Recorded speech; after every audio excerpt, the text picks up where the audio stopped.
عمل صالح وہ کام جسے اللہ نے کرنے کو کہا ہے، رسول اللہ کی سنت کے مطابق آپ کریے اور اللہ کی خوشی کے لیے کریے تو وہ عمل صالح کہلاتا ہے۔ اللہ نے کرنے کو کہا، اس کو سنت رسول کے مطابق کریے اور اللہ کی خوشی کے لیے کریے۔ یہ تین اہم پارٹس ہو گئے عمل صالح کے۔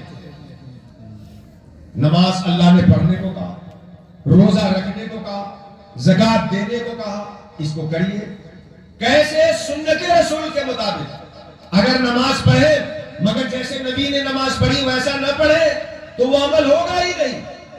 روزہ رکھے مگر جس طرح رسول اللہ نے سحری اور افطاری کے ٹائم سے رکھا ہے ویسے نہ رکھے، بدل دے، اس سنت کے مطابق نہ کرے تو آپ کا عمل ہی نہیں ہوگا۔ تو عمل ہو، اللہ نے حکم دیا ہو، رسول اللہ کی سنت کے مطابق کریں اور اللہ کی خوشی کے لیے کریں۔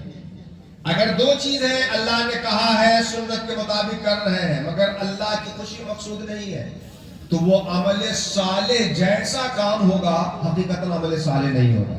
اس پوائنٹ کو ذرا نوٹ کیجیے۔ اللہ نے کہا ہو، سنت کے مطابق آپ کرتے ہو مگر مقصد اللہ کی رضا نہ ہو، اللہ کی خوشنودی نہ ہو تو وہ دیکھنے میں صالح جیسا ہوگا، حقیقتاً صالح نہیں ہے۔ مثال کے طور پر نماز ایک شخص پڑھ رہا ہے، اللہ نے کہا ہے، سنت کے مطابق پڑھ رہا ہے، لیکن اس لیے نہیں کہ اللہ خوش ہو جائے بلکہ اس لیے کہ دکان میں برکت ہونے لگے، اس لیے کہ اس کا رشتہ نہیں آ رہا ہے، اب لوگ جان جائے کہ نمازی ہے تو کہیں سے رشتہ آ جائے۔ تو اب یہ عمل صالح جیسا تو ہے مگر حقیقتاً صالح تب بنے گا جب ہم یہ کام اس لیے کریں کہ اللہ خوش ہو جائے، اللہ راضی ہو جائے، اللہ تعالیٰ کی رضا حاصل ہو جائے۔ زکات دینا اللہ نے حکم دیا ہے، سنت کے مطابق دیجیے مگر کس نیت سے کہ لوگ شیخ صاحب کہیں۔ حج کرنا عمل صالح ہے لیکن کس لیے کریں کہ حاجی صاحب کہیں لوگ، اور حج کر کے آنے کے بعد کوئی حاجی صاحب نہ کہے تو ناراض ہو جائیے۔ تو یہ ہمارے وہ فاسد امور ہیں جو اعمال صالحہ کرنے کے باوجود اس پہ ثواب نہیں مرتب ہونے دیتے۔ اور تیسری چیز، عمل صالح کر لینے کے بعد اس کا ثواب بچائیے۔ اولاً کچھ لوگ نیک کر بھی لیتے ہیں نیکی کا کام تو اس نیکی کو بچاتے نہیں۔ ایک آدمی ہے جو دن بھر میں 500 روپے کماتا ہے اور 600 دن بھر میں خرچ کرتا ہے، تو ایک مہینے میں وہ بچا پائے گا کہ مزید 3000 کا قرض دار ہو جائے گا؟ کمایا 500، خرچ کیا 600، کمایا تو مگر بچایا نہیں، مہینہ مکمل ہونے پہ اس کے پاس کچھ رہے گا نہیں۔ اور ایک آدمی ہے جو کمایا 400، جس میں سے 300 خرچ کر کے 100 بچا لیا، تو اگرچہ کم کمایا لیکن جب مہینہ کمپلیٹ ہوگا تو اس کے پاس بجٹ ہوگا، کچھ بچا ہوا رہے گا۔ تو نیک کام کرنا تو ضروری ہے ہی، اس کے ساتھ ساتھ ان کاموں سے بچیے جو آپ کے ثواب کو ضائع کر دیتے ہیں، جو آپ کے نیک کام کو ختم کر دیتے ہیں، جن کی بنیاد پر اللہ ناراض ہو جاتا ہے اور آپ اپنے حق مار دیتے ہیں بھائیوں کا اور وہ نیکیاں ان کو مل جاتی ہیں۔ تو نیک کام کرنے کے بعد دوسرا کام یہ ہونا چاہیے کہ ہم اپنی نیکیوں کو بچائیں۔ نیکیوں کو کیسے بچائیں؟ نیکیوں کو بچانے کے لیے حدیث شریف میں آیا کہ اگر آپ کسی کی غیبت کر رہے ہیں تو آپ نے جس کی غیبت کی ہے آپ کا ثواب اس کے نام اعمال میں چلا جائے۔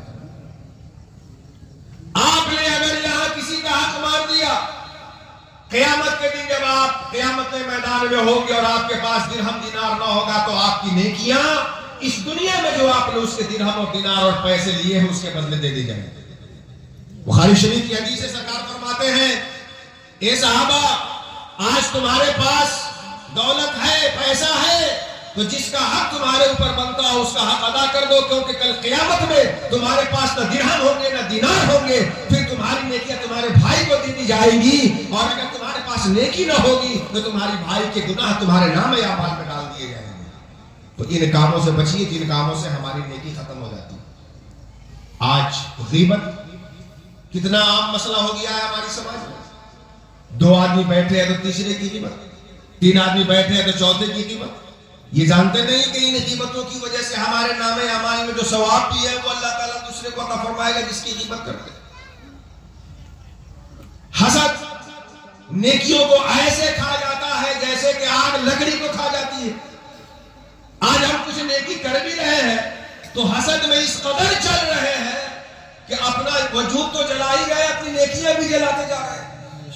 اپنا دل حسد سے پاک کیجئے، کبر سے پاک کیجئے، جلن سے پاک کیجئے، ریا سے پاک کیجئے۔